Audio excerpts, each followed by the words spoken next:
কালিয়াগঞ্জ পৌর তারা বাজার আধুনিকীকরণ প্রকল্প রূপায়ণে বাজার পরিদর্শন করলেন পুর প্রধান তথা সাংসদ কার্তিক পাল এবং রায়গঞ্জের মহকুমার শাসক তন্ময় ব্যানার্জি। শনিবার দুপুরে পৌর বাজার পরিদর্শনে উপস্থিত ছিলেন কৃষি বিপণন দপ্তর ও জেলা নিয়ন্ত্রণ বাজার কমিটির প্রতিনিধি, পুর বাস্তুকার সুদীপ চন্দ, 16 নম্বর ওয়ার্ডের কাউন্সিলর নন্দদুলাল দাস।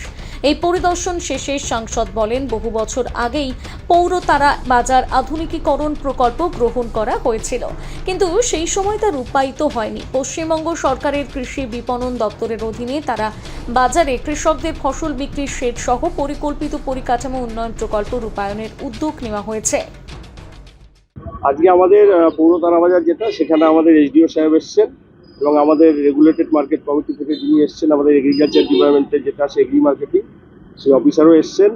আমরা এখানে দেখলাম অ্যাকচুয়ালি এই মার্কেটটা দীর্ঘদিনের, এর আগে একবার উদ্যোগ নেওয়া হয়েছিল কিন্তু সেটা থমকে গিয়েছিল। আবার আমরা নতুন করে উদ্যোগ নিয়েছি।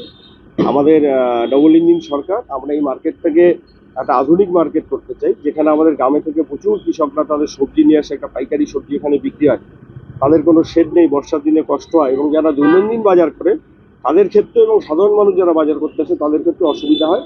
তাই এটাকে একটা আধুনিক মানের বাজার তৈরির আমাদের চেষ্টা চলছে। আমরা অলরেডি প্রপোজাল এখন এগ্রি মার্কেটিংকে দিচ্ছি, ওনারা ওনাদের ডিপার্টমেন্ট থেকে এটাকে ভেরিফিকেশন করবে এবং প্ল্যান এস্টিমেট বেনে ডিপিআর করে আগামী দিনে এটা মার্কেট কমপ্লেক্স তৈরি হবে।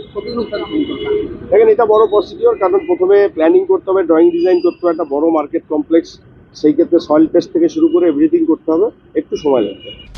কালিয়াগঞ্জ থেকে বিশেষ প্রতিবেদন, নিউজ টুডে।